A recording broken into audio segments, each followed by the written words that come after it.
sounds back. It's been a while.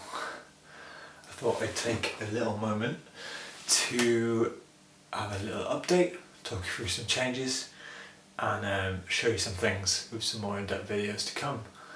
As you can probably see from the corner of the picture, what was an empty music room is now a nursery. As of 5 weeks ago, I have a son. He's awesome, but it does mean I've got very little time for videos, so I'm sorry for the radio silence until this point. But fingers crossed I'll make a few more to come, but I'm literally not promising a thing because I can't tell if I'm going to be awake in 3 hours, let alone making videos. But a lot has changed in some gear. I'm not playing music out much anymore, but I'm still making a bit in the house, and I have a new guitar that is as old as my son because I built it at the same time that he was being built, I guess you could say. So let me show you those, and then we'll do a close-up of the pedal board, and we'll take it from there.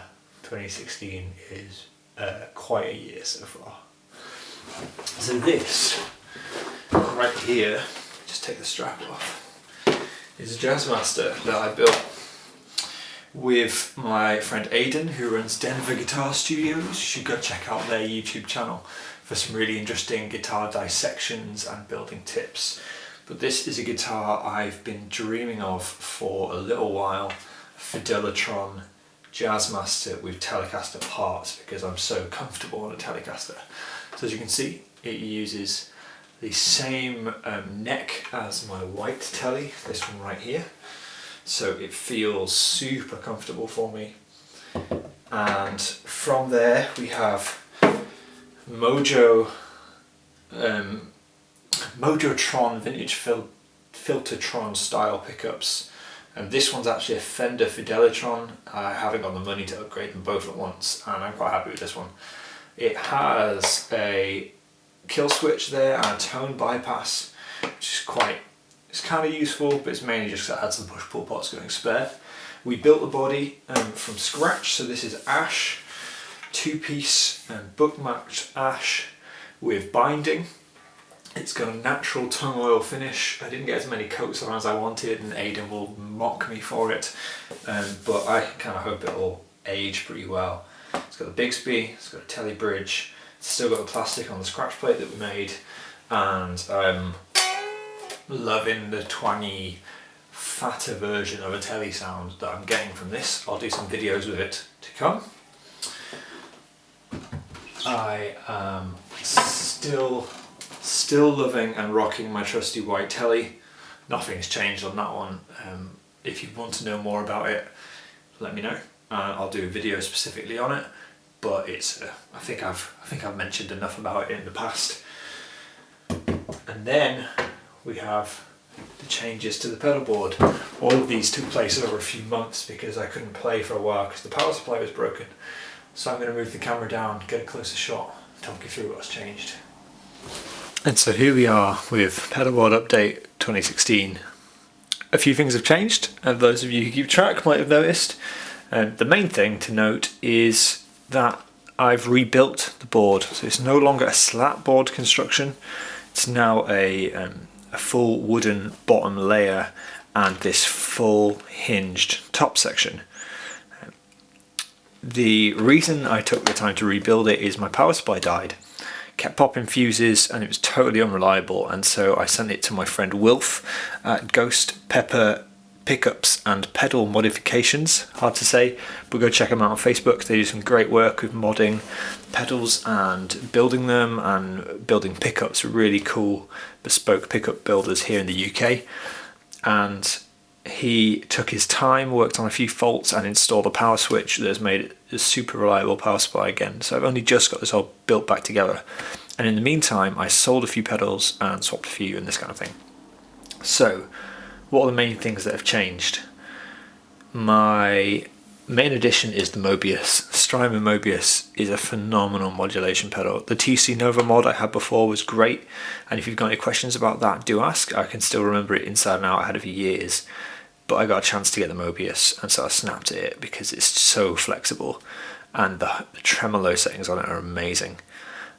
and I've changed my signal path, and I've got a couple new dirt boxes. So let me talk you through the signal chain. My guitar comes in over here into this Joyo Ironman rated boost. Now that is set to only be used with the Jazzmaster to give the darker pickups a slight treble boost. So it's true bypass, doesn't really matter at all, apart from using it as that little treble boost. After that, my signal goes into the Trim Thing compressor by 4114. I've done a review of it on my channel. Really great custom made compressor I had made by Dan at 4114 Effects. Go check them out as well. Can't recommend them highly enough. Got another one of their pedals on this board too that I'll show you in a minute. So that's an always on subtle compression, and it has a clean boost, which is that red eye on the face, the Beardy Sounds face. From there, my signal goes into the Mobius, which is split into pre and post. It's a function of the Mobius where you can apply effects to essentially a left or right channel, and you have them placed separately in your signal chain. So you can have your modulation sets pre-dirt, things like chorus that work really well, or post, things like tremolo.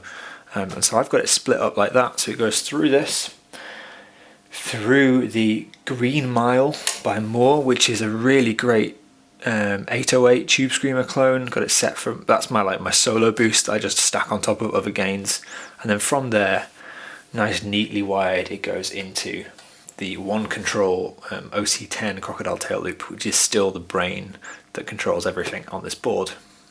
So that's pre One Control, and then I have in the loops, let me show you, under here we have hidden.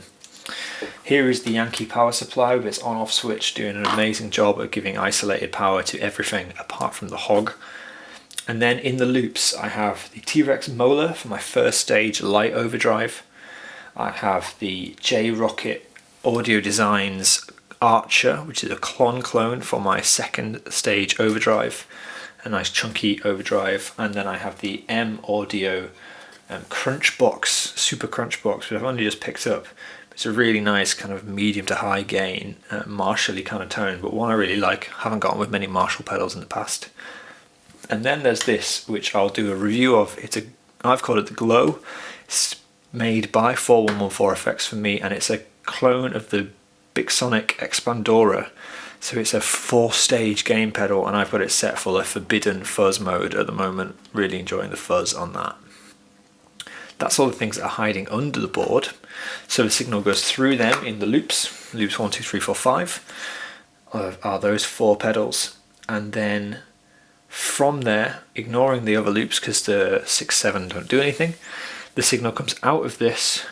It goes through the hog, the harmonic octave generator from Electro Harmonics, which has its preset pedal, which Aidan from Denver Guitars rehoused for me to be much smaller, and he's working on an Expression foot switch rather than an Expression rocker for me.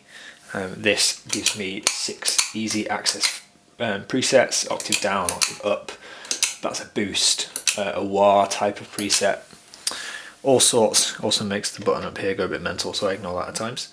So the signal comes out of this, which I can add on the fly to any of my presets, into the post section of, oh no, that's not true, sorry, it comes out of this and then back into the final 3 loops of the OC10.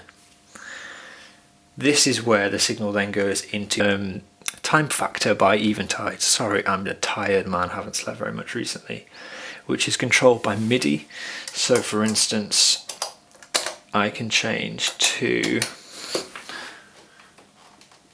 if the cable doesn't get knocked out, I can change my delays and my Mobius modulations through MIDI. So I have things like a solo delay, a dotted 8, a long quarter note delay, I have an ambient analog delay, this kind of thing, stacked with all of my patches.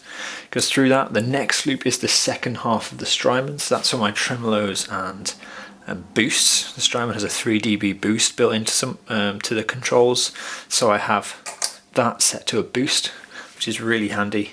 And then the final one is the Blue Sky reverberator by Strymon for my reverb and my shimmer. And then the signal comes from this into the RC3 looper and out to my Lionheart amp. So that's the signal chain. That is the main changes. Up here, the Green Mile box houses my slides, and I've got a capo hidden on the board. All of this board, apart from the hog, is powered by the Ghost modded Yankee power supply. It's a little bit messy over this end. I will try and sort that out, but at the moment it's working great. It's nice and tidy and quiet. That's what's important. The hog, however, needs an isolated power supply, as do these, and I just don't have enough isolated outputs, so that's running on its own standard PSU, which isn't ideal, but it works. Oh yes, the volume. It comes out of the hog into my volume pedal. Forgot about that. It's a Boss passive low impedance volume pedal, and it's brilliant. That's the signal chain. I will do a playthrough of some of the settings soon, but that might be a while. If you've got any questions, do feel free to ask. Still loving the Laney. I've set it up for be a bit flatter to respect the two guitars more, and then I use the rated boost to balance them. Some more sounds and videos will hopefully come soon, but as anyone who has a newborn will tell you, it's impossible to plan your time for the first few weeks, and we are definitely in that stage. So stay tuned, do spread the word around, do ask questions. I'll do my best to get back to you as soon as I can, but please give me a bit of patience, a bit of understanding in this pretty busy and pretty awesome and very tiring time of life. Thanks very much for watching, guys. Beardy Sounds out.